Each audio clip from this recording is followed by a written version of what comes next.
Fantástico. Bárbaro. Bueno, ¿qué tal? Bienvenidos. Un gusto recibirlos un poco en este nuevo evento que estamos presentando. ADIP, la Asociación de Diseñadores Interioristas Profesionales del Uruguay, les da la bienvenida y hoy presentamos una charla que se llama En Construcción, la identidad nacional en el diseño de muebles. ¿Sí? Para ello, recibimos a dos prestigiosos invitados con proyección internacional. Y bueno, de su mano vamos a reflexionar sobre la identidad nacional del diseño de mobiliario, como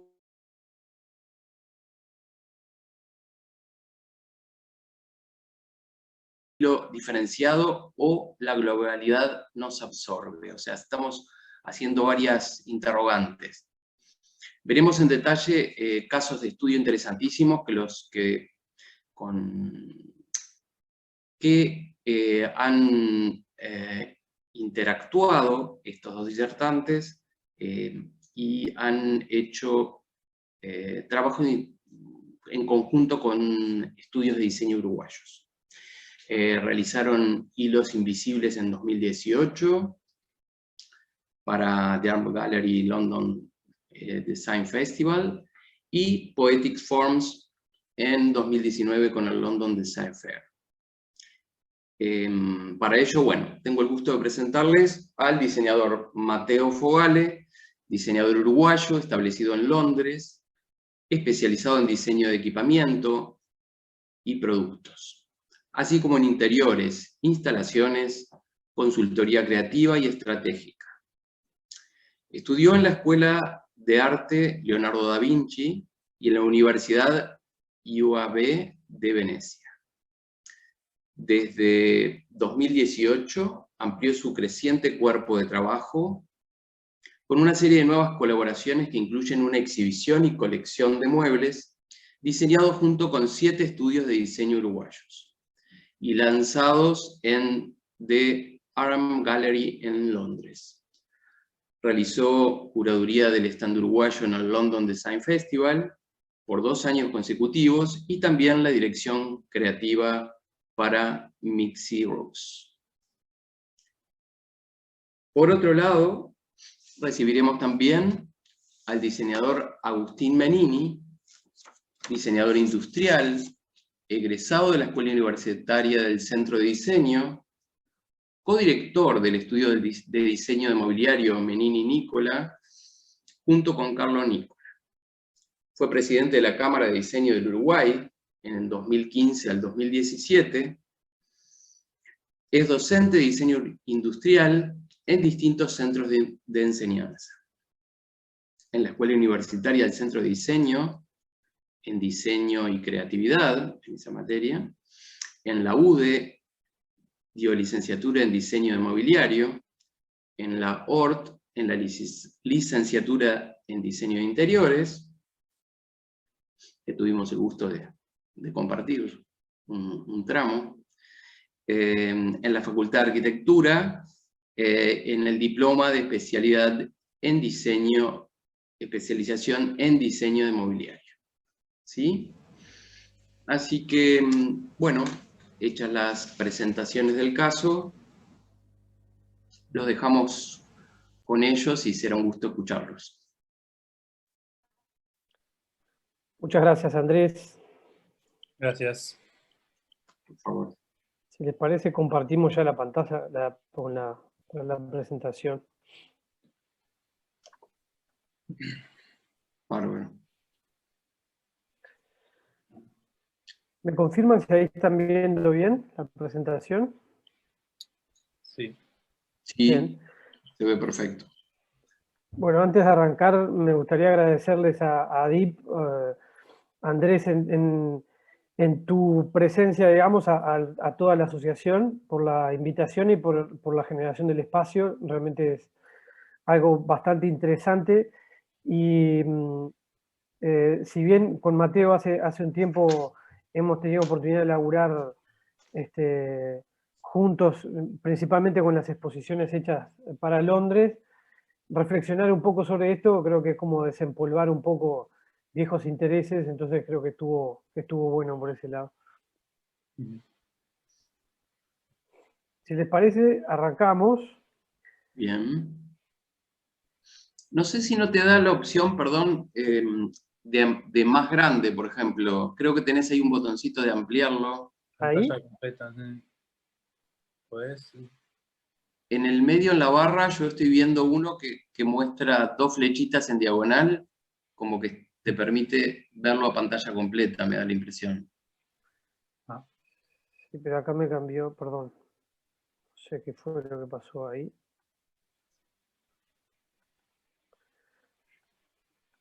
¿Ahí lo están viendo o no? No, no. tenés que ponerla en pantalla completa y después compartir de vuelta. Ahí va. Eso. Sí, perdón, pero no es mi compu. Tranqui.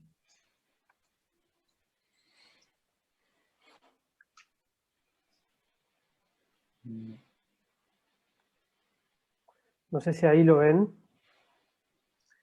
Sí, lo vemos igual a como estaba antes, pero Bien, bien. va a ser lo mejor que voy a lograr Perfecto, por perfecto, hoy, perdón, perfecto. pero Se ve bien igual. bueno, como les decía, si quieren arrancamos ya haciendo una breve introducción de quiénes somos. Mateo, adelante. Sí, bueno, Andrés ya hizo una introducción bastante buena. Yo, para que sepan un poco más, nací en Montevideo, viví en Punta del Este hasta los 17 años y después me fui con mi familia a vivir en Italia. De ahí, bueno, en Italia estudié el liceo artístico y después la Universidad de Diseño Industrial en Venecia. Trabajé en un diseño de estudio por unos 3 años y después decidí, bueno, quería continuar mi viaje e irme de Italia y decidí venirme a Londres. Así que ya estoy acá en Londres desde hace 11 años.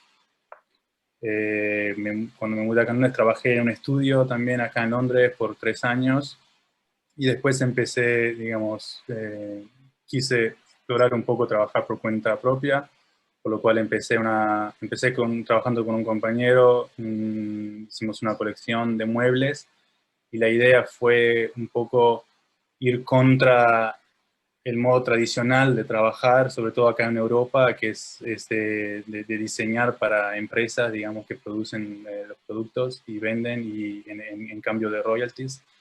La idea fue producir, vender, distribuir los muebles directamente nosotros, por lo cual usamos la plataforma Kickstarter, que es, digamos, de crowdfunding. Y de ahí, digamos, bueno, fue esa primera colección y luego, por motivos, mi compañero se volvió a Berlín, cambié y empecé a trabajar con el momento una compañera Leticia de Allegri. Empezamos un estudio nuevo juntos, varias colaboraciones, hicimos varias instalaciones. Acá se puede ver una imagen de esta instalación que hicimos en un puente en el Victoria and Albert Museum, de acá en Londres, para la London Design Festival. Hicimos también muebles hechos a medida para clientes privados, varios tipos de proyectos. Desde hace ya 3-4 años estoy trabajando completamente por cuenta propia. También un poco, digamos, produciendo muebles, trabajando con empresas también, un poco todo tipo. Trabajo con galerías acá en Londres, clientes privados y empresas en Europa también diseñando para ellos.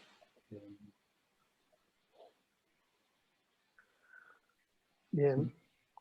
Bueno, y Andrés me presentaba, digamos, correctamente. Digo, mi nombre es Agustín Menini, del estudio Menini Nicola. Y más allá de la formación tanto mía como de mi socio en diseño industrial, hemos intentado trabajar desde hace bastante tiempo, particularmente en diseño de muebles, pero también procurando trabajar asociativamente con otros colegas, lo que nos ha llevado a participar de ferias, ya sea en Brasil o en Inglaterra, de forma bastante estable durante 4 años casi, porque entendemos también que el laburo es más asociativo y esto nos llevó a conocer a Mateo en el año 2016, Mateo, si no me equivoco, fue la primera vez que fuimos por allá. Y bueno, digamos, esta búsqueda, esta exploración que tiene el estudio está teniendo un giro últimamente más hacia el diseño de espacios. Y bueno, sin más preámbulos, digamos, que nos gustaría como entrar de lleno en los temas de la presentación de hoy, ¿no?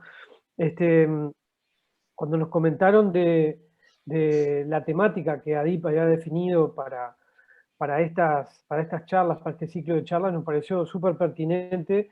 Es algo en lo que hemos venido reflexionando casi inconscientemente en el último tiempo, principalmente por esa participación en ferias en el exterior, pero siempre es algo que vuelve, ¿no? El por qué surge el interés por definir una identidad nacional, en particular en nuestra actividad. Creo que muchas actividades tienen este cuestionamiento, ¿no? Principalmente las actividades creativas.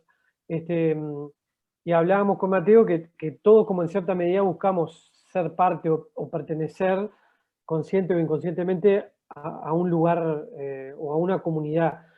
Esa búsqueda de similitudes, digamos, de cosas similares, es la que finalmente se podría entender como identidad nacional. Es algo muy grande, obviamente, que nos trasciende, que no es algo fácil de definir, y principalmente con mayor apertura, digamos, cuanto más profunda sea la globalización, esa pregunta creo que más se perpetúa, ¿no? Entonces entendemos que más allá de la clásica dicotomía de lo global versus lo local, que es como una simplificación, subyacen, digamos, detrás de esa dicotomía un montón de aspectos que nos parecen sumamente interesantes, ¿no? No sé, lo que hablamos de al enfrentarnos a ese mundo más globalizado, es como terminar de aceptar que por ahí capaz no somos tan originales, no tenemos tantas diferencias como creíamos tener, nuestras particularidades resulta que no son tales, o nuestras opiniones no son tan diferentes ni tan originales. Esta imagen que queríamos mostrar acá nos parece que muestra un poco el momento en el que estamos y el porqué de este interés en tener una identidad nacional. La imagen de la izquierda es simplemente una imagen como cliché de Asia y, digamos, la superpoblación, la cantidad de mensajes que llegan, que creo que resume un poco la globalidad.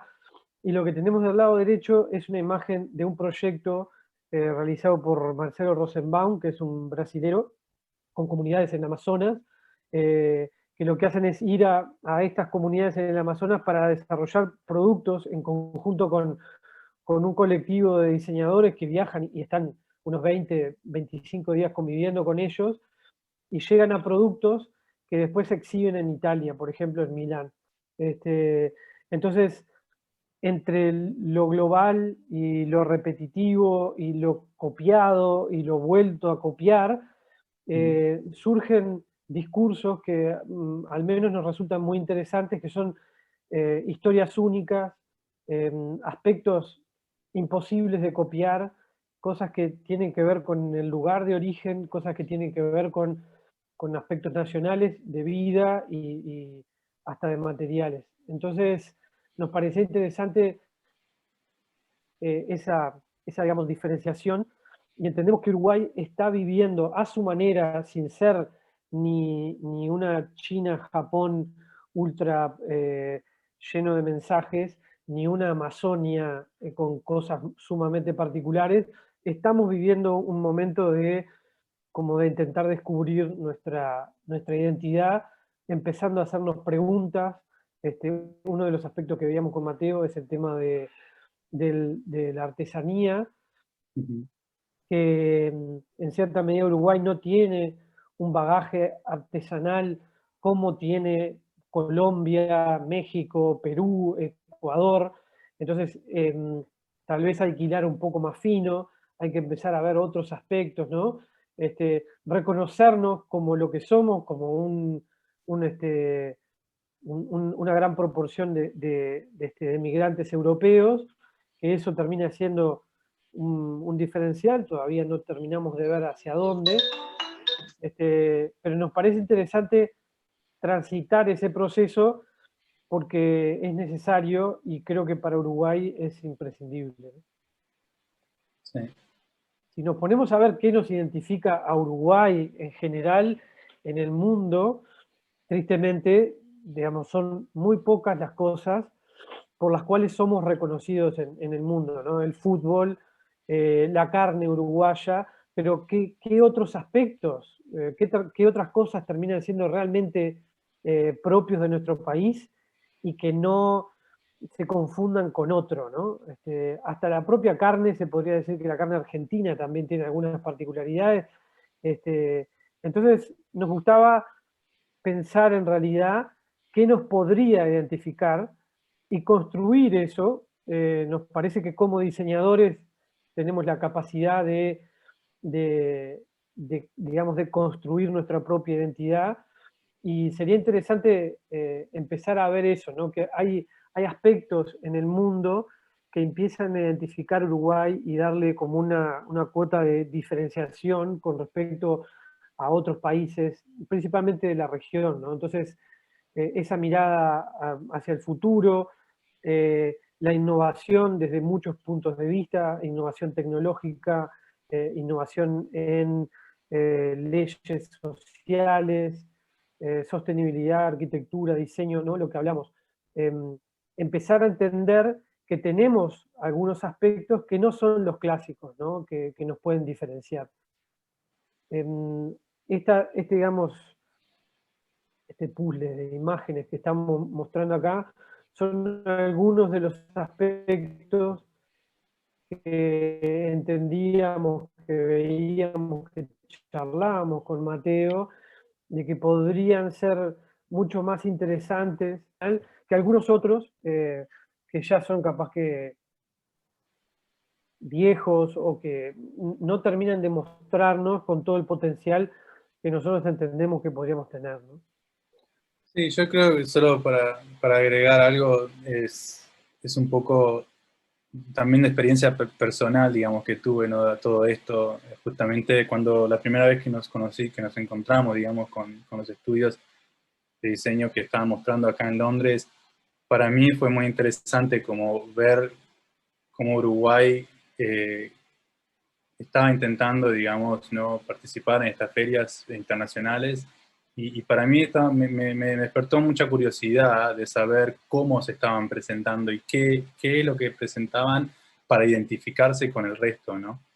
Y para mí eso fue como una gran, no sé, un gran despertar, como una gran idea que personalmente también, habiendo estudiado, o sea, creciendo en Uruguay, pero después habiendo estudiado diseño industrial en Italia, obviamente mi influencia de diseño es muy italiana, la historia y todo el diseño fue siempre muy italiano, y como que perdí mucho contacto con lo que estaba sucediendo en Uruguay. Al decir la verdad, nunca me traté de informar o ver qué es lo que estaba. Y fue un gran descubrimiento ver y encontrar y conocer todos esos estudios que estaban haciendo para mí un trabajo bastante interesante.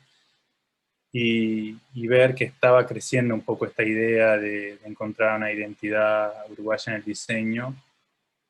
Y así para mí fue siempre muy importante y pensé también yo mismo como uruguayo, diseñador, viviendo en Londres, quise también buscar algo que dijera, ok, diseño con aspectos uruguayos. Pero lo encontré un poco difícil.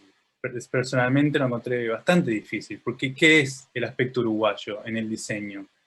No lo pude encontrar, o sea, así de primera, ¿no? Porque pensé, no hay mucho que nos identifique, o sea, si pensamos, como dijo Agustín antes, en México, o Perú, o Colombia, tienen aspectos muy característicos los materiales, técnicas tradicionales, que los identifican de primera, ¿no? Mientras Uruguay no. Y en realidad lo que identifica Uruguay para mí, puede ser la razón por la cual Uruguay no tiene esos aspectos, es obviamente porque la cultura y sobre todo el diseño también en Uruguay es muy europeo, ¿no? Estamos muy, muy influenciados de la cultura europea. Y yo vi eso en los diseños de los estudios que vi diseños muy interesantes, pero los vi muy influenciados de la cultura europea también, por lo cual pensé que por ahí puede ser algo que puede ayudar a identificar el diseño uruguayo en Sudamérica, porque es distinto, pero si intentás traer eso en Europa, te encontrás que estás obviamente compitiendo con el mercado europeo, donde es tradicional, donde ese diseño, digamos, no es innovativo o distinto. Por lo cual fue un poco con todas las muestras que hicimos posteriormente, fue siempre justamente encontrar cosas que podían hacer ese diseño más único y distinto, ¿no? Sobre todo para un mercado europeo. Un detalle importante de esto que dice Mateo es el hecho de basarse solamente en lo estético, termina siendo digamos, como un tiro en el pie. A nosotros nos pasó por viajes a Brasil que ese aspecto tan europeo, digamos, de diseño, terminaba siendo un diferencial en Brasil, que es todo mucho más, ¿cómo llamarlo? El vínculo con la naturaleza es mucho más fuerte. El hecho de venir ya con un estilo, solamente estamos hablando de estilo formal, ¿no? Llamémosle estético, por la forma en que nosotros trabajábamos, éramos diferentes en Brasil. Pero este estilo, por contraposición, digamos, funcionaba en Brasil, pero al ir a Europa no sirve de nada. Entonces, en realidad, los aspectos estéticos solamente terminan siendo no incorrectos, sino insuficientes al momento de buscar una identidad nacional un poco más extrarregional, ¿no? Porque si somos tan europeos, al ir a Europa, como decía Mateo, terminamos siendo parecidos al resto sin particularidades. Entonces al final termina siendo algo que no nos viene bien, que capaz que en Brasil funcionó, pero en Europa no funciona. ¿Saben una cosa? Les digo a ambos, ¿no? Indudablemente en esto que Mateo decía, que cuando empezó a mirar hacia el Uruguay y ver cómo era, qué elementos y qué raíces de identidad del diseño. Por eso es que este trimestre lo dedicamos a esta identidad del diseño nacional, porque claramente es una búsqueda que estamos haciendo, donde las respuestas las estamos intentando justamente encontrar. Y yo quiero destacar acá, y por eso perdón que hago esta interrupción, que creo que justamente a veces en encontrar la identidad de nuestro diseño, muy probable que quienes estamos dentro del país nos vemos a veces sumergidos un poco en nuestra realidad y nos cuesta percibir diferencias. Y está muy bueno que de repente la visión que puede tener Mateo desde Londres y inmerso en el mercado europeo, mirando hacia nuestro país va a ser otra mirada, como también la tuya, Agustín, tanto como bien reflejás en el mercado brasilero, que tiene una identidad tan propia y tan localista, o también el intercambio con Carlo, que está creo que en Suecia ahora. En Dinamarca, sí. En Dinamarca, perdón. Con la mirada desde Dinamarca, de repente, que Carlo puede hacer en su mirar hacia atrás, hacia nuestro lado, ¿no? O sea, mirar desde allí hacia acá, ¿no? Es un poquito eso como cuando decimos, bueno, estoy en la luna, el astronauta y mira al globo terráqueo y lo ve tan extraño, ¿no? O sea, si estamos en la Tierra y miramos hacia la luna, la vemos completamente distinta. Entonces, bueno, creo que ese ida y vuelta Fue nutritivo, ¿no? tan evidente, tan necesario ese proceso que tuvimos, que hablábamos ahora con Mateo, tratar de entender esto, que el primer año, por ejemplo, que los estudios de diseño Uruguay decidimos participar en esta feria en Londres, que fue un proyecto presentado ante Uruguay 21, tuvimos el apoyo de Uruguay 21 de la Cámara de Diseño, fuimos sin saber muy bien qué era lo que teníamos para decir. Es más, los estudios que participamos no sabíamos ni siquiera cómo vender. De los 4 años, digamos, que logramos participar en Londres, fue dándose como una evolución, ¿no? Ese primer año fue el año también que conocimos a Mateo, que él vivía allá, y ya el segundo año empezamos a darnos cuenta de que no alcanzaba con estar solamente, que necesitábamos mostrar las cosas de otra manera. El tercer año se da lo de la muestra de hilos invisibles, que es un proyecto de Mateo, pero que nos dio una pauta de cómo hacer las cosas mejor. Y el último año, el cuarto año, creo que fue como el resumen de lo que a mi criterio termina siendo una participación mucho más saludable, que implica un curador como Mateo con una visión externa, pero conociendo un poco también algunos aspectos de Uruguay, y los diseñadores trabajando sobre un eje común que fue Poetic Forms, que fue el trabajo de Juan Ibarburu. Entonces, eso es lo que vamos a mostrarles después. Ujú. Un detalle que me parece importante, que hablábamos ahora también con Mateo, es lo de romper algunos mitos culturales, ¿no? Que por el hecho de estar inmersos en Uruguay creemos que tenemos algunas cosas que nos identifican y eso no es así. Entonces, por ejemplo, cuando hablamos de carnaval, cuando hablamos del mate, cuando hablamos del asado, sería interesante que no nos quedáramos con ese mito, ¿no? Porque si bien el candombe es una manifestación cultural muy uruguaya, de las manifestaciones culturales más particulares de Uruguay, sería interesante ver qué es lo que hace de esta manifestación cultural algo identitario. Tal vez no no sean aspectos formales o cromáticos, sino tal vez implique analizar el significado. ¿Qué significa el candombe para el uruguayo? Tal vez el mate, que es una infusión que eventualmente podría llamarse regional, que no es tan particular de Uruguay, en realidad se podría traducir a aspectos de cercanía, de compartir, que hablábamos con Mateo, que Uruguay tiene una cosa que es muy interesante y es que está todo cerca, motivo también por el cual muchas productoras vienen a filmar a Uruguay, porque las locaciones, la cercanía de locaciones hace que sea menos costoso tal vez el traslado. O esto del asado, ¿no?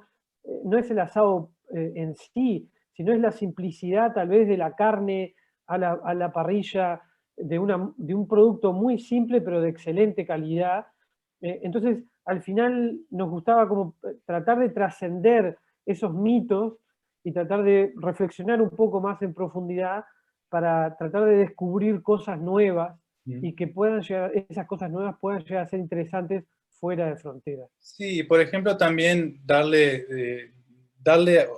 lograr tomar aspectos también que por ahí no son completamente, lograr darle la vuelta un poco a las cosas. Y por eso también anteriormente dijimos un poco esa mirada al futuro, en el sentido, no es solo siempre mirar al pasado y decir, ok, ¿qué nos identifica o qué nos identifica en Uruguay como tradición o como sea cultural, sea material, sino que es también qué podemos hacer que vuelva a Uruguay, digamos, ¿qué puede, ¿no? de volver a Uruguay?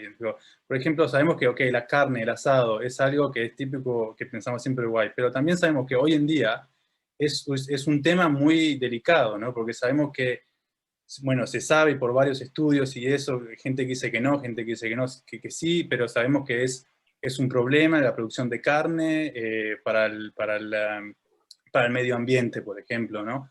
Entonces, como Uruguay, digamos, como país que obviamente depende tanto de la producción de carne por ejemplo, el uso del cuero, ¿qué, qué podemos hacer como diseñadores para ayudar a una industria que obviamente se va a encontrar y se está encontrando con problemas para poder mejorar, por ejemplo, la producción de CO2 que produce el ganado. Hay maneras que diseñadores industriales pueden ayudar para que una industria tan importante en Uruguay se vuelva más sustentable, o por ahí, no sé, creo que eso podría ser el futuro, digamos, que también encontrar un nuevo aspecto de algo que es tradicional de Uruguay, que pero por ahí podríamos cambiarlo, ¿no? Para hacerlo para volverse aún más interesante. Tal cual.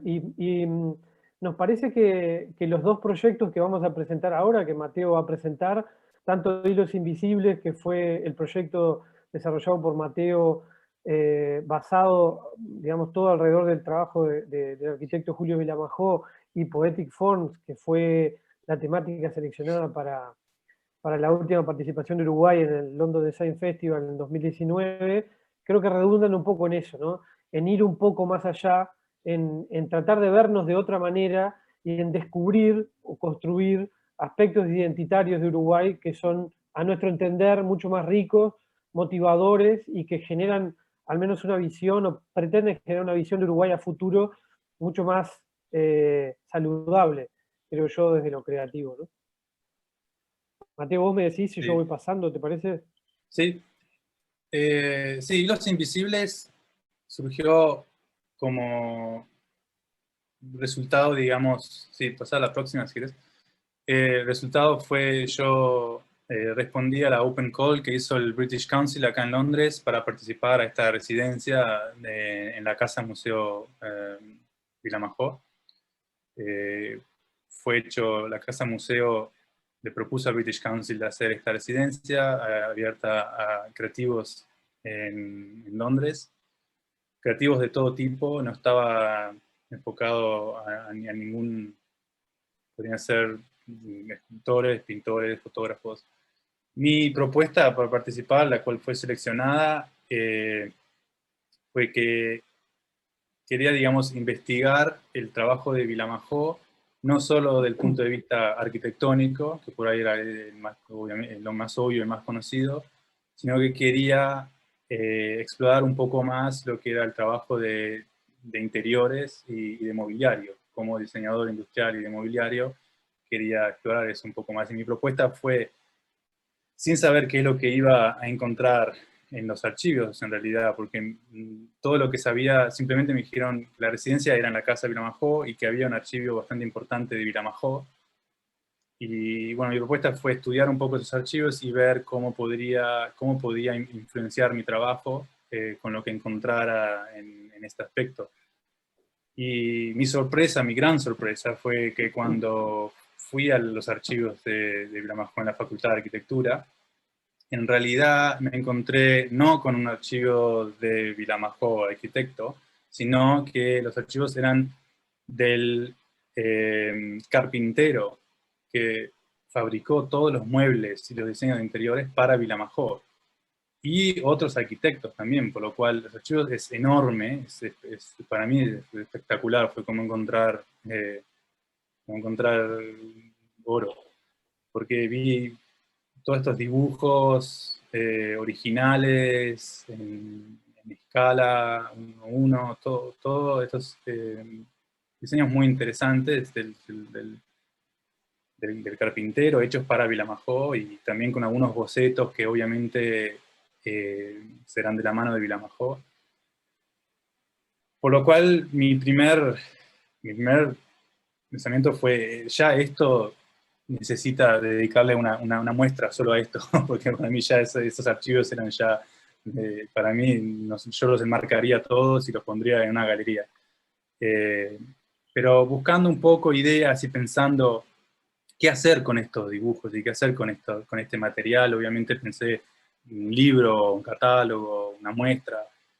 Pero justamente por esto que estábamos diciendo antes, que conocí los estudios acá en Londres justo el año antes, y quería de alguna manera involucrarme un poco más en el diseño en Uruguay, quería explorar un poco y conocer un poco más los diseñadores en Uruguay, por lo cual pensé involucrarlos en el proyecto. Y bueno, de un día para otro me surgió un poco una idea de organizar un workshop invitar a los diseñadores a la casa de Vilamajó, porque obviamente la residencia era ahí en la casa, y juntos diseñar, digamos, muebles que estén inspirados a esos diseños, a esos dibujos, digamos, que encontré en los archivos. Por lo cual invité a esos 7 estudios que nos conocimos acá en Londres y organizamos los workshops. Si querés pasar a la página. Obviamente parte de la residencia mía y también no solo fueron los archivos y los dibujos, sino que también, porque la verdad que no conocía mucho el trabajo de Vilamajó en persona, o sea, obviamente algunos edificios son más que otros, pero para mí fue muy interesante hacer un viaje, digamos, fui a visitar todas las obras posibles que podía ir a visitar de Vilamajó. Y fue un viaje muy interesante, no solo en Montevideo, también en Punta del Este, y también ir a Villa Serrana, y también ir a Buenos Aires. Fue muy interesante para mí un poco ver todos estos proyectos y lograr también entrar en casas privadas que hasta ese momento nunca fueron visitadas antes. Y también coleccionar y juntar material. Fui a todos lados donde podía ver si encontraba libros o información, digamos, de la época. Y terminé encontrando material muy interesante. Por lo cual pensé que todo esto, digamos, tenía que juntarse en algo interesante para poder mostrarlo y para poder traer un poco todo esto justamente a Londres y mostrar un poco de cultura, un poco de algo que para mí era muy, muy interesante. Obviamente también lo que hablábamos de la inspiración europea, lo vi mucho en Vilamajó también, ¿no? Pensé, porque obviamente si miramos a las obras de Vilamajó, su influencia es muy europea. Él obviamente viajó a Francia y estuvo viviendo en Francia y ahí vio mucho el trabajo de arquitectos contemporáneos y volvió a Uruguay con estas ideas y lo que él produjo fue un poco, digamos, esta mezcla, ¿no? Entre cosas que vio en Francia, cosas que vio en España y se construyó un mundo propio, digamos, con esas influencias, pero obviamente muy, muy europeas. Yo creo que el trabajo más uruguayo que vi de Vilamajó y que para mí me gustó mucho porque vi algo muy local, hechos con materiales locales, fue justamente Villa Serrana, el Ventorrillo, y para mí esta es una identidad uruguaya. Él logró de alguna manera, si bien estuvo muy influenciado de Europa, y creo que fue uno de sus últimos proyectos también, logró encontrar esa identidad uruguaya, logró encontrar eso que lo hizo único, ¿no? Porque usó materiales de la zona, empleó gente de la zona, y eso para mí fue un poco encontrar la identidad, él logró encontrar la identidad uruguaya en su proyecto. Para volver un poco al workshop que organizamos, acá un poco de fotos que muestran un poco el proceso, digamos, acá en la izquierda ven un escaneo, digamos, del dibujo original que encontré. Seleccioné 7 dibujos y le di un dibujo a cada estudio y con eso dijimos, ok, diseñemos algo inspirado. Me gustaba un poco la idea de mantenerlo un poco abstracto, en el sentido que no busqué dibujos que representaran un objeto, porque si no después iba justamente a influenciar el mismo objeto. Pero sí busqué dibujos que eran muy abstractos, no sabemos bien qué es. Puede ser un detalle de algún edificio, de algún interior, puede ser un detalle de un mueble, pero no quedaba muy claro. Y eso para mí fue muy interesante porque despertó, digamos, un poco más la creatividad de diseñar productos que estuvieran influenciados por las formas o por los detalles de ese diseño. Justamente se ve un boceto del espejo que diseñaron Menini y Nicola, influenciado con el dibujo que está ahí en la izquierda. Un detalle interesante con respecto a lo que está diciendo Mateo, en este proyecto que nosotros fuimos invitados a participar, cada estudio hacía su proceso, ¿no?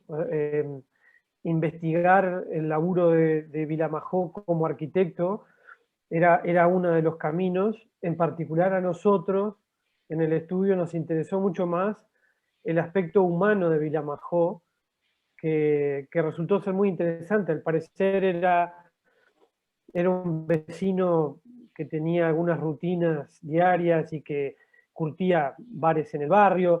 Entonces, esos aspectos que como que trascienden un poco lo que todo el mundo conoce de Vilamajó, cada estudio como que le fue buscando la vuelta. Entonces, al final la metodología era muy libre y dio resultados, creo yo, variados, y eso es la riqueza dentro del proyecto. Sí, es verdad. Sí, ¿Pasó? el influenciarse no solo modo estético y visivo, sino que también de otros aspectos, ¿sí? De la vida de Vilamajó también, ¿no? Y de la cultura y de Uruguay también. ¿Querés pasar a la próxima? Bueno, son un poco de imágenes, digamos, más de proceso. Buscamos también justamente un poco esta artesanía, estos materiales típicos en Uruguay, y ver cómo poder usarlos y explorar también maneras distintas de usarlos. Fue muy interesante para mí este viaje también, digamos, a visitar todos los artesanos en Uruguay. Justamente creo que esto es algo que Uruguay tiene, que es muy interesante. Para mí sigue siendo muy interesante. Hay muchos artesanos, muchos materiales interesantes. Yo creo que hay mucho que explorar también ahí. Y aunque no sean típicos o aunque no sean reconocidos mundialmente, es otra vez, es cómo podemos tomar lo que tenemos y realmente lograr hacerlo, explorarlo y explotarlo un poco más, digamos, para ver cómo podemos hacerlo que se vuelva interesante, digamos. Por lo cual intentamos en alguno de los productos explorar modos distintos de usar los materiales.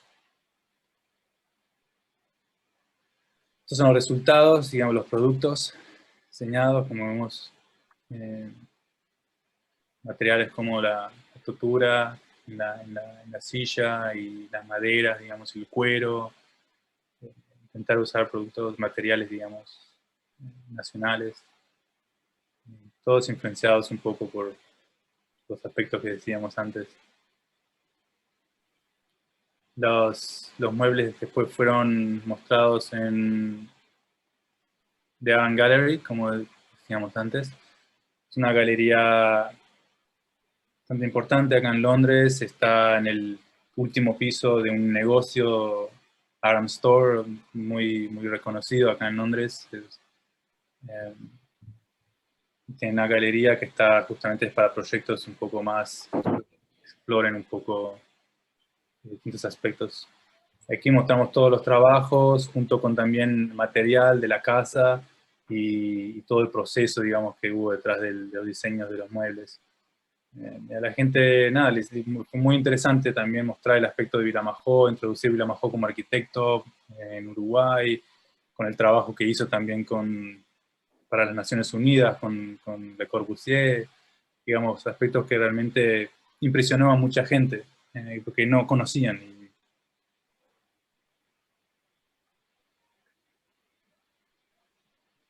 Un detalle interesante sobre este trabajo, este proyecto también, el año que se dio, que fue el 2018, en ese momento Uruguay tuvo dos presencias en la London Design Fair. Una fue la exhibición en la Galería Aram, que fue Hilos Invisibles, y lo otro fue también el stand en la London Design Fair de diseñadores uruguayos presentándonos. Y lo interesante fue que captó mucho más la atención de la prensa este proyecto que el de la exhibición en la feria. Entendimos, como les comentaba anteriormente, que el hecho de haber tenido un trabajo de curaduría previo, de tener un eje conceptual común, el hecho de tener a una figura como Vilamajó, que era casi que una excusa, digamos, para que los estudios trabajáramos, una buena fotografía, buenos prototipos, elegir un lugar donde exhibirlo, todo eso redundó en poder mostrar un aspecto de Uruguay que muy poca gente conocía. Terminó siendo sumamente bien recibida por la prensa, yo creo que por esa conjunción de elementos, ¿no? O sea, obviamente es un proyecto que es muy rico desde muchos puntos de vista, pero creo que lo más interesante es que termina mostrando un país poco conocido desde un aspecto poco conocido, que eso nos pareció que era tan bueno que por eso al año siguiente decidimos trabajar en Poetic Forms en el mismo formato, ¿no? Con un curador, una temática rara, digamos, que no fuera una temática lineal, ¿no? Que una de las cosas que se evaluó era, bueno, tal vez podríamos elegir el trabajo de un artista plástico, pero se trató de laburar con cosas que nos mostraran desde otra perspectiva como país. Y por eso al año siguiente se decide trabajar en la temática de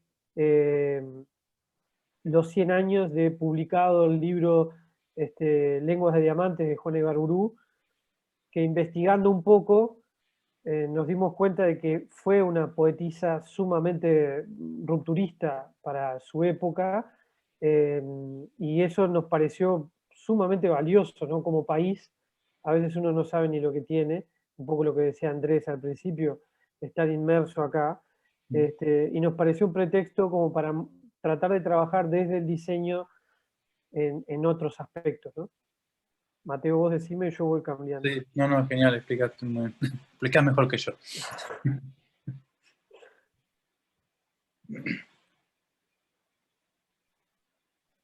Bueno, hablar de Juana Ibarburu acá creo que es, acá en Uruguay es bastante obvio, es Juana de América. Imagínense hablar de Juana Ibarburu en Inglaterra en 2019.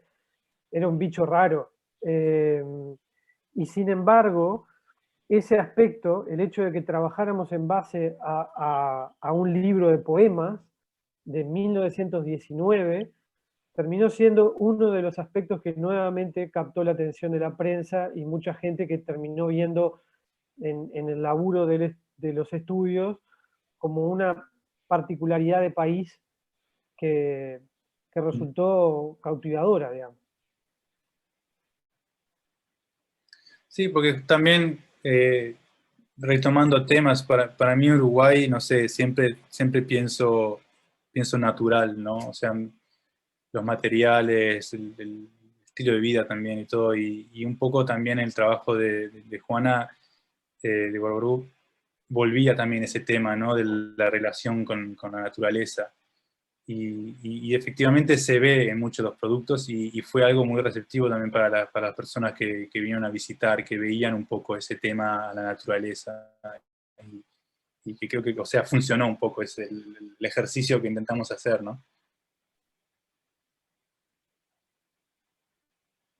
Esto del desafío me parece interesante. El desafío para los diseñadores uruguayos fue plasmar la pasión reflejada en los poemas de las lenguas de diamante en piezas únicas de mobiliario, iluminación y textiles, tomando elementos de los poemas y materializándolos en objetos modernos, con líneas poéticas, materiales y texturas que reflejan la identidad del diseño uruguayo.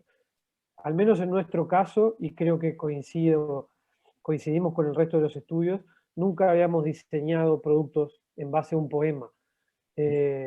Salir de nuestra zona de confort también es parte de esa innovación y de romper las estructuras en las cuales estábamos sustentados, digamos, previamente.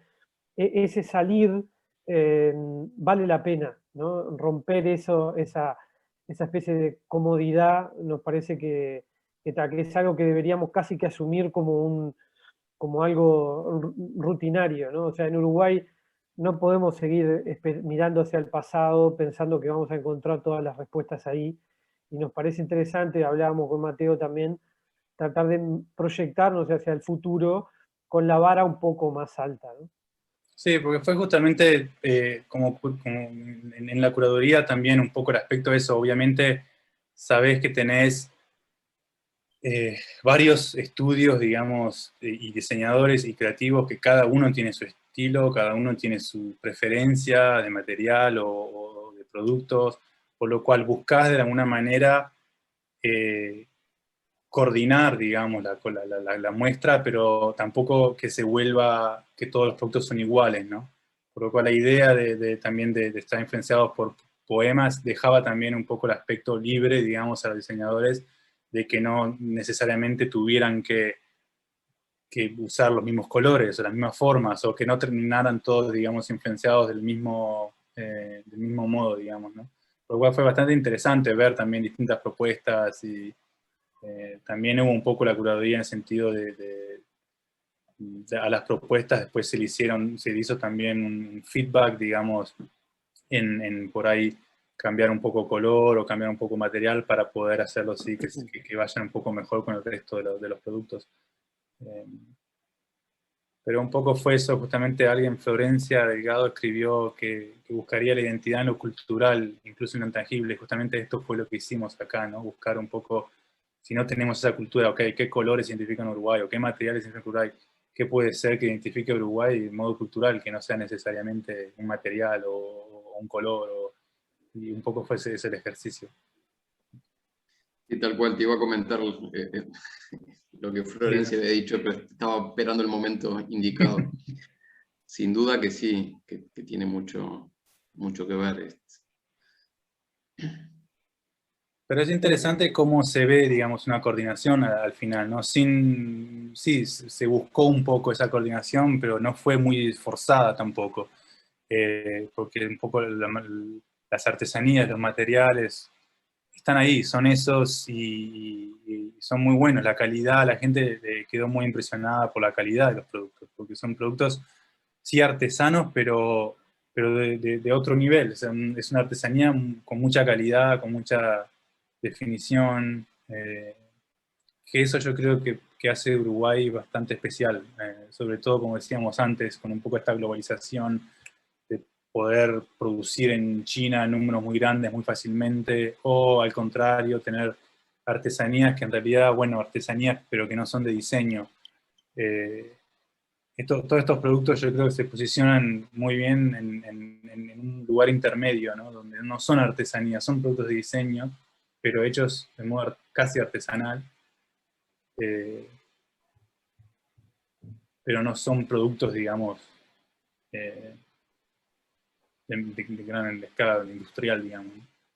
Creo que también resumen un montón de aspectos, como decía Mateo, productivos, o sea, que habla de la escala que Uruguay puede tener, terminar de aceptar tal vez eso y no buscar ser China porque no podemos, ni tampoco somos México porque no tenemos un artesanato, o Brasil, ¿no? Con un artesanato exuberante, sino que nuestro artesanato parece semi-industrializado.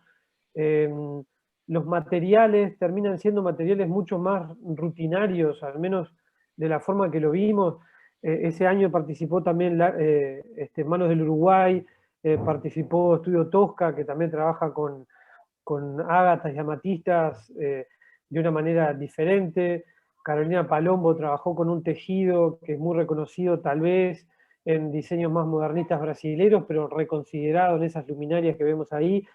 Y la cerámica color gres, que lo utilizó Estudio Claro y que terminamos usando nosotros también, remite a una técnica, digamos, que es muy conocida en Uruguay y que tenemos talleres de cerámica muy conocidos, pero tal vez los resultados, digamos, o lo que uno cree tener en la cabeza, no necesariamente entiende que eso identifique Uruguay.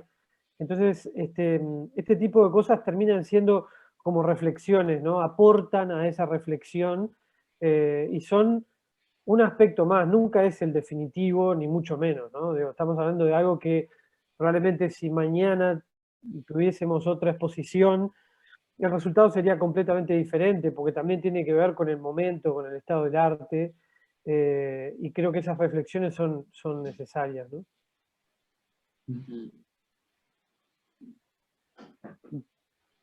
Estos son, Mateo, personas que pasaron por el stand y cosas que Sí, entendieron que son eran comentarios, me parecía interesante, digamos, justamente para el tema que estamos hablando. Estos son, sí, personas que visitaron el stand y les preguntaron cuál fue la impresión que tuvieron.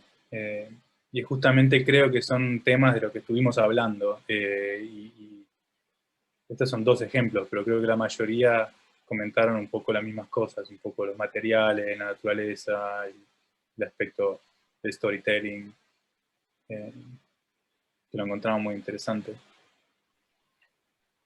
Bien, y bueno, queríamos también hacer algunas reflexiones finales que en realidad hablábamos con Mateo hace unos días, que lo que más nos interesaría, digamos, dejar en esta charla referida a identidad nacional vinculado a diseño, digamos, es tratar de dejar un mensaje como optimista y un mensaje que sea como pensando en un futuro, ¿no? Creemos, él desde Londres y yo desde acá, que Uruguay tiene un potencial muy grande, que tenemos capacidad creativa suficiente para competir en cualquier mercado, pero entendemos que definitivamente hay algunas trabas, digamos, que son como esa especie de tranquilidad o de ritmo que impone el propio país, que hace que la vara a veces no esté lo suficientemente alta como somos capaces de ponerla, ¿no? O sea, capaz que Uruguay mismo te lleva a no exigirte tanto, pero cuando salís a mercados internacionales te das cuenta de que podías hacerlo. Y hay aspectos del propio país que nos muestran de que somos capaces, ¿no? A nivel científico, tecnológico, de innovación. Entonces nos parecía interesante reconocernos, digamos, como diseñadores, innovadores, y tratar de romper un poco el esquema habitual, tratar de aprovechar las oportunidades para siempre poner la vara cada vez más alta y mismo a nivel nacional entender que podemos ser mucho mejores, digamos, de lo que habitualmente creemos o tendemos a creer que somos, ¿no? Como que el uruguayo se achica mucho, ¿no? Y creo que podemos levantar la vara mucho más. Sí, estoy de acuerdo. Sí, eso es creo que una de las características que sacábamos del perfil intangible, digamos, de la sociedad uruguaya, ¿no? El uruguayo en sí tiende a eso, a achicarse, como tú decís. Quizás también una de en este análisis que venimos haciendo sucesivo en distintos ángulos, con distintos disertantes, especialistas en cada caso, en algunos casos destacaban, por ejemplo, la ética del uruguayo, ¿sí?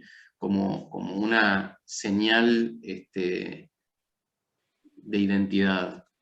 En este caso, esto que tú decís también quizás sea otro punto, ¿no? O sea que a veces se tira un poco abajo y por eso es bueno esto de la visión y la perspectiva vista desde el otro lado, con respecto al mundo, de darnos cuenta, en cierto modo, de que no estamos tampoco ni atrás ni nada por el estilo, ¿no? Es solo la óptica. Creo que cualquier construcción identitaria, ya sea a nivel país o personal, implica vulnerarse, o sea, aceptarse, ponerse en un lugar vulnerable, ser autocrítico y tratar de construir en base a eso. En este caso, me parece que no escapa, digamos, el diseño no escapa de ese tipo de procesos, ¿no? Tenemos que aceptar determinado tipo de características y trabajar el doble, el triple, para tratar de darle como un significado diferente y no quedarse como ese primer resultado, ¿no? Un poco lo que intentamos mostrarle con esas placas del candombe, el mate y el asado. No podemos quedar en el candombe, el mate y el asado, y sí, podemos quedarnos en eso, pero creo que hay tanto detrás de cada uno de esos aspectos que no darle una nueva resignificación, no analizarlo, no buscarle la vuelta, creo que es un lujo que no nos podemos dar. Creo que estamos en ese momento en el cual podríamos aprovechar. Bien, vamos teniendo algunos comentarios, por ejemplo. Nuestra presentación termina acá, no sé cómo es la dinámica, Andrés, y ahora... Bien, no, está perfecto. Dejo de compartir. Bárbaro. Es bueno que hagamos un poquito una reflexión y un debate que es, por eso el planteo de ustedes es para seguir un poco redondeando un poco este análisis que estamos haciendo, como les decía, de distintos ángulos. Me encantó, por ejemplo, también que ustedes resaltaron, y es un punto que también hemos tocado como tema y lo hemos debatido, el hecho de de los artesanos, ¿sí? Ustedes pusieron en relevancia justamente en cómo reutilizaron los materiales para estos diseños, por ejemplo, en el proyecto de Juana de Barburú, cómo los intervinieron desde otro lado, de otra manera, y bueno, eso me parece muy interesante, ¿no? O sea, el hecho de... Creo que lo que el diseñador tiene que hacer justamente es sublimar el producto, ¿no? O sea, ponerlo en relevancia y en destaque y darle la categoría necesaria que a veces otros no lo ven, ¿sí? No ven las posibilidades que tiene el producto. Y bueno, hicieron un muy buen trabajo, realmente se ven Sí, diseños de alta gama. hubieron algunos casos, me acuerdo, no me acuerdo si ahora fue en Vilamajó o en cual, que a veces algunos diseñadores decían, no queremos trabajar con eso porque es demasiado típico, o ya se usa mucho, o es muy uruguayo. Y creo que ese justamente es el aspecto que hay que atacar, ¿no? Es decir, ok, es muy típico, pero ¿por qué no se usa de manera distinta? ¿O qué se puede hacer para hacerlo atípico? O creo que ese es un poco el empujón que se necesita también, o combinarlo con otras cosas, o trabajar no con el material, sino que con el artesano que trabaja el material. Y en conjunto, digamos, encontrar distintas maneras. Claro. Es que un poco el ejemplo de Vilamajó, o sea, los arquitectos justamente de otra época que incursionaban en la parte del diseño por completo de esa arquitectura. O sea, desde el mobiliario, desde los vidrios, los ventanales, en todo lo que implicaba, si habían vitrós, si habían columnas trabajadas, la iluminación, las piezas de iluminación especiales, cada cosa se diseñaba especialmente para esa casa, por ejemplo, y más que una obra de arquitectura, era una obra en conjunto de interiorismo, ¿no? De exterior, interior, como todo un conjunto. Y trabajaban en un grupo importante de artesanos. Bueno, para mí hay algo muy importante de esto que estabas diciendo, Andrés, que creo yo que en Uruguay todavía no hemos logrado como desarrollarnos mucho, que son los trabajos colaborativos.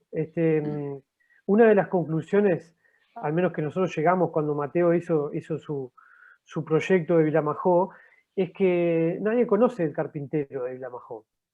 Nadie conoce el nombre de esta persona, porque nunca se dio a entender que existía un equipo de trabajo.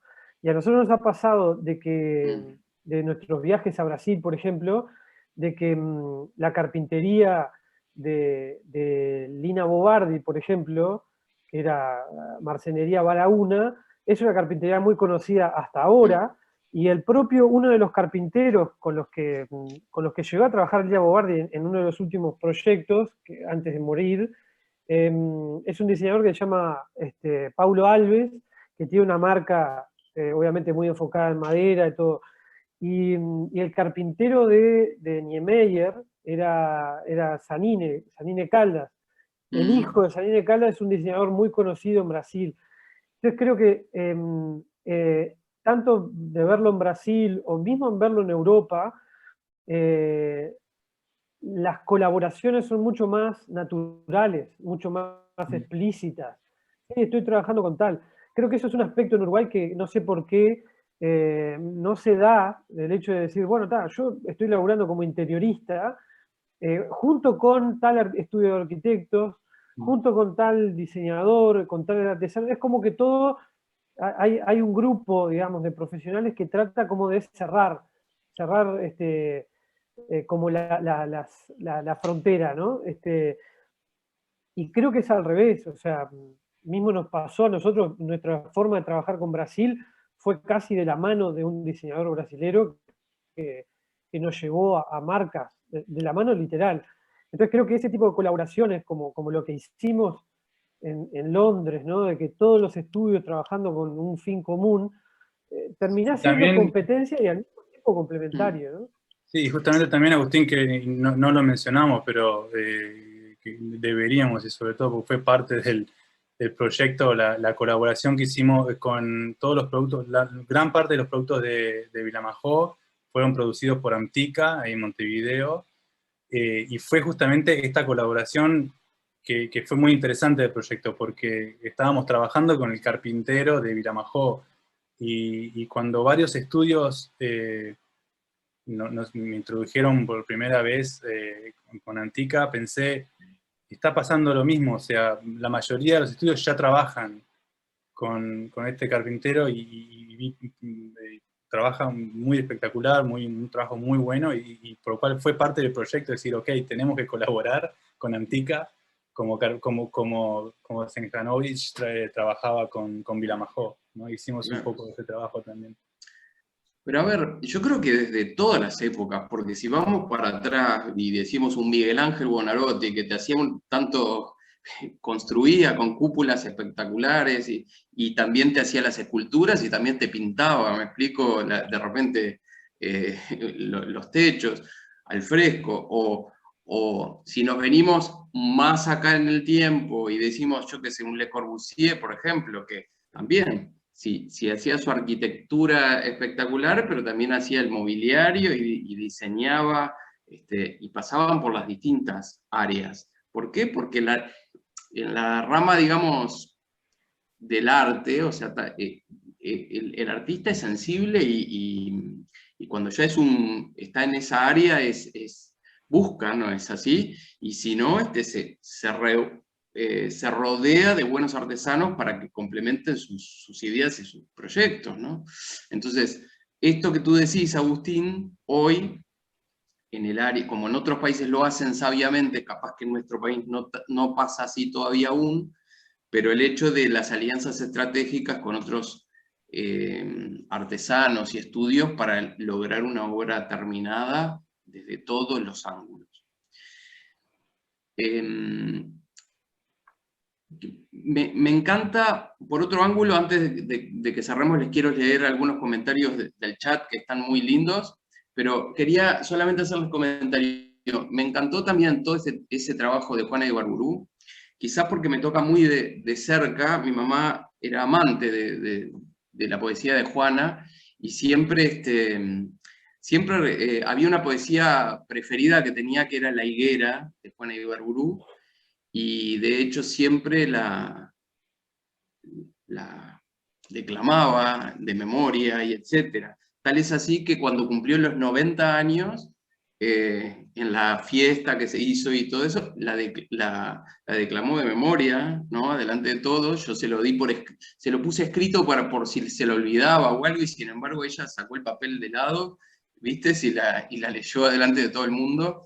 La leyó, no, la declamó delante de todo el mundo sin el papel, sin leerlo. Me trae muy lindos recuerdos, sobre todo que Juana, digamos, en la época fue una mujer, un ejemplo de mujer que justamente rompió los esquemas, ¿no? Porque los hombres un poco dominaban también esa área, ¿no? La mujer artista, entre comillas, no era bien mirada, como siempre, y aparecían por detrás, como de muchos diseñadores también han aparecido por detrás y en lo oculto, ¿no? Sí, me parece también parte del hecho de que queríamos trabajar con Juana fue también introducir una figura femenina justamente y no trabajar solo con figuras masculinas. Justamente estábamos mirando qué otros artistas plásticos o uruguayos podíamos usar, y obviamente surgían Torres García, otros, pero eran siempre masculinos, digamos. Y yo creo que justamente en el mundo del diseño, por suerte, estamos viendo un cambio donde estamos viendo mucho más balance, digamos, entre figuras masculinas y femeninas, y me parece muy interesante y creo muy necesario también. Estamos intentando compensar la historia y reivindicar un poco esas imágenes de las mujeres que no fueron reconocidas en su momento, ¿no? Sí. Nunca es tarde. Justamente el año, perdón, el año que se produce la exposición de Hilos Invisibles en The Art Gallery, particularmente la Galería Aram, es una galería que tiene un acervo, digamos, de diseño muy interesante, porque le compró casi todos los trabajos a Eileen Gray, y, Tal cual. y Fue el a mí primer al menos me importador pareció, de Ingrace en Inglaterra. claro, y me pareció como tan interesante que justo estuvieran compartiendo el lugar. Yo no conocía la importancia que tenía la Galería Aram, y estando ahí terminé como de caer en la importancia que había tenido también la exposición nuestra ahí. Creo que estuvo buenísimo, que habla también de un momento en el que estamos, ¿no? Sí, otro de los nombres olvidados, ¿no? O sea, recién reconocidos tardíamente, ¿no? En el diseño, sin duda, Eileen. Y bueno, cabe, mira, leer la acotación que nos puso Mara Márquez, que nos puso, mira, Montevideo quería ser mujer, o sea, nos puso como una parte de una poesía de Ángel Rama, aparentemente, que dice, Montevideo quería ser mujer, bella y opulenta. Montevideo quería ser francesa, rica, suntuosa, disoluta, sabia, misteriosa y erudita. Mirá qué interesante, ¿no? El perfil con que lo ve Ángel Rama, en este caso que cita, en esa poesía, y que nos lo recuerda Mara Márquez. Bueno, hay varios saludos que le dicen muy interesantes. Bueno, acá pone, eso se pretendía de Montevideo, nos dice Mara Márquez. Agradecen la charla, le dan felicitaciones, gracias por motivarnos, dice Tamara Costa. Preguntan si van a tener acceso a la charla, por supuesto que sí, como otras, las colgaremos en la página web de la asociación.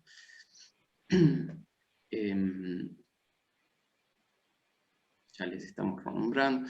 Dice María Elena Salinas, nos dice, de algún modo la dicotomía arquitecto-diseñador como profesiones competitivas está de a poco variando en Uruguay hacia una más colaborativa.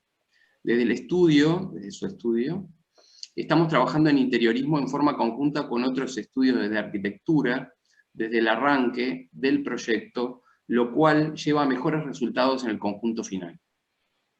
Tal cual, eso es tal cual, me parece súper importante. Por eso en realidad es el tema más colaborativo. Yo lo que creo es que las colaboraciones explícitas, ¿no? Sin tanto ocultamiento, generan proyectos mucho más ricos. Digo, mismo era lo que nos preguntaban cuando íbamos a Londres, por ejemplo, era, bueno, ¿con qué estudios de arquitectos o con qué interioristas trabajan ustedes?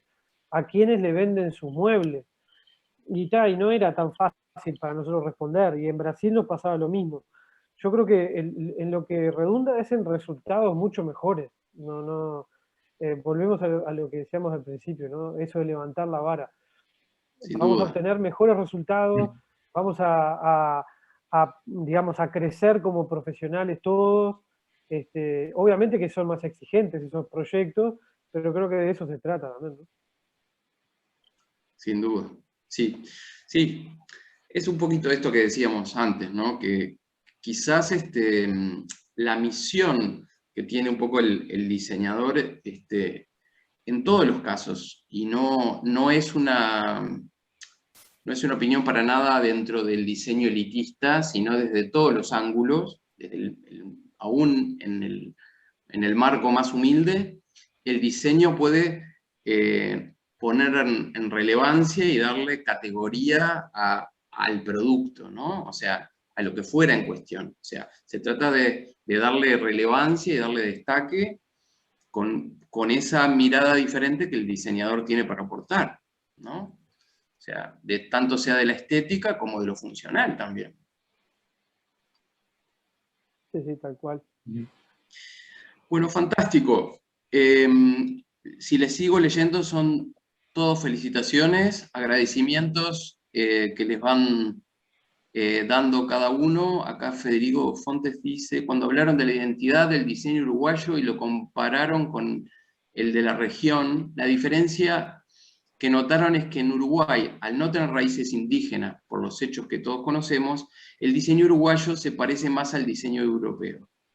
¿Por qué no usar eso como diferencial y dejar de mirar a Europa y apuntar más el diseño y la producción uruguaya al mercado Latinoamérica? Es una opción, es una opción, no es la única. Al menos nosotros hicimos un proceso previo a conocer a Mateo que fue de tratar de vincularnos con Argentina y con Brasil. Brasil resultó ser el más natural, digamos, muchos estudios de Uruguay, intentamos seguir yendo a Brasil, y en un momento determinado entendimos que teníamos la madurez suficiente como para ir a jugar las grandes ligas, digamos. Y fue cuando planteamos el proyecto Uruguay 21 para tener presencia en ferias de Europa. ¿Qué pasa? Termina siendo como una especie de validador. Uno busca validarse con aquellos con los cuales se referenció en un momento. Ir a Europa no es una casualidad. Y creo que toda esta reflexión referida a la identidad tiene que ver con eso, con haber ido a Europa y haber visto que tal vez aquello que nos diferenciaba no era tal. No dejamos de seguir viajando a Brasil, por ejemplo, pero Claro. las exigencias son otras. Y siempre permea, o sea, naturalmente las experiencias, no es que dejamos de escuchar o de ver lo que aprendimos en Europa y cuando venimos a Brasil o a Uruguay nos sacamos ese sombrero y no, ya estamos enriquecidos, digamos, ya estamos reflexionando y ya creo que somos mejores diseñadores por el hecho de simplemente cuestionarnos eso. Es inevitable. Creo que simplemente subimos el nivel de exigencia, solo eso. Sí, pero siempre Claro. también al diferenciarse, ¿no? Porque es muy fácil decir, sí, diseño escandinavo o diseño europeo en Sudamérica funciona. Por ahí también porque es difícil importar o X razones, por lo cual sí, se podría producir diseño europeo en Uruguay. Yo creo que funcionaría en Sudamérica, no lo sé. Pero también en Europa también ves que los países también se diferencian entre ellos. No es que puedes hablar de diseño europeo en general, hablar de países nórdicos, tiene su estilo, y lo vemos ahora, justamente el design escandinavo de Dinamarca se está volviendo está teniendo su momento, más que el diseño italiano que tuvo su momento en el pasado. El diseño italiano es bastante distinto al diseño escandinavo. Cada uno tiene un poco sus también raíces, ¿no? Y obviamente tienen historia, digamos, también que estamos hablando de tradición, que por ahí Uruguay no lo tiene, digamos, como tradición propia. Está tomando un estilo, estás produciendo un estilo europeo, por lo cual por ahí mi interés sí, es un estilo europeo, pero cómo lo haces único, diferente y uruguayo, que es toda la cultura uruguaya de ahí, ¿no? Digamos, las personas también, 90%, creo que casi el 90% de la población uruguaya es descendiente europea, ¿no? Si no me equivoco. Sí, Entonces, todos. el diseño tiene lo mismo, es 90% europeo, que es el 10% que lo hace especial, digamos. Claro. Nos dicen, mira, te leo otro comentario que nos hace Karen Unpierres y nos dice: es muy difícil poder establecer una marca uruguaya, sea en diseño de mobiliario como en otros aspectos, estando tan atado a una cultura del Río de la Plata, donde son muy finas las líneas que nos diferencian, entendiendo que éstas deben de buscarse en la idiosincrasia y los usos que la identidad, sin dudas, debe de trascender a materialidad y las formas, a los efectos de transmitir en sentir, que es parte identitaria de nuestro acervo cultural. Nos cuesta trabajar en nuestra identidad a través de la materialidad y que ésta realmente nos represente y nos diferencie. Es un camino largo, pero que vale la pena transitar, ¿no? Sí, tal cual. Sí, yo creo que los ejemplos de Hilos Invisibles y de Poetic Form son la materialización de ideas, de teorías que teníamos, que era, bueno, realmente con esto vamos a lograr mostrar un Uruguay diferente a nivel internacional. Se concretó, o sea, realmente fue así. Entonces al final todo termina siendo como un eventos que están asociados, ¿no? El hecho de tener un evento de buena calidad, desde todo punto de vista, hizo que la prensa se interesara, que captara la atención, que pusiera a Uruguay de vuelta, capaz que en ese run run mediático, y todo eso obviamente que trae más material para continuar buscando esa identidad. De eso se trata, es un camino de larga data, ¿no? O sea, no es algo que se haga de un día para el otro, Sin definitivamente. duda, Sí, sin es duda. un camino a construir, pero creo que hay que seguirlo, hay que seguir construyéndolo, porque sí, Yo no se puede creo, hacer hoy en día algo que distinga, ok, esta es una marca uruguaya porque sí, esto, y es típico uruguayo. Es muy difícil porque no lo tenemos. Todo lo que tenemos es un poco rioplatense, puede ser, como dicen, o europeo. Pero bueno, yo creo que va a llevar tiempo, pero se puede construir. Por eso es lo que decíamos al inicio de la mirada al futuro. Es más, ok, si no podemos mirar tanto al pasado porque no tenemos, miremos al futuro. ¿Qué es lo que podemos hacer exacto. que identifique Uruguay? Eso era justamente, Mateo, lo que iba ahora a resaltar, cuando hiciste ese comentario de que no miremos para atrás, sino miremos para adelante. De hecho, somos un país con una historia, comparado, por ejemplo, con Europa, ya que miramos tanto hacia Europa, tenemos una historia muy joven, ¿sí? O sea, es muy corta. A veces no es lo suficientemente larga para haber construido una identidad tan sólida. Entonces, lo muy bueno es que estamos a tiempo. Yo, por ejemplo, y esto me parece que está muy bueno para que cerremos un poco dejando el mensaje que creo que hay que rescatar, que es justamente que estamos a tiempo de terminar de construir nuestra identidad. Estamos en proceso, yo creo que no está todavía redondeada, estamos en proceso, y lo muy bueno es que, sobre todo a todos los diseñadores jóvenes como ustedes y te diría los que nos están escuchando, más jóvenes aún, yo tengo alumnos que están escuchando y que, a los cuales le transmito eso, ¿no? Que ellos también tienen ese legado de construir y que de acuerdo a cómo sean sus diseños, se va a ir formando la identidad nacional en el diseño. O sea, estamos a tiempo de esto y me parece que la asociación está trabajando estos 3 meses, como digo, para llamar la atención a todo el colectivo de diseñadores a que presten atención a que tenemos trabajo por hacer en redondear esta identidad propia, ¿sí? Bueno, me queda agradecerles infinitamente la presencia de ustedes, y sobre todo agradecer el trabajo que creo que han hecho, no en esta charla, sino el que vienen haciendo ustedes como diseñadores, el aporte al diseño nuestro, a que nos representen también en el exterior. Les damos las gracias, realmente es un orgullo. Y bueno, la asociación toda, les agradecemos muchísimo haber compartido y haberlos podido escuchar en esta charla. Gracias a Muchas ustedes por gracias la a invitación. ustedes. Un placer. Igualmente. Bueno, muchas gracias a todos por estar ahí y gracias por la invitación a Andrés de vuelta. Por favor, gustazo.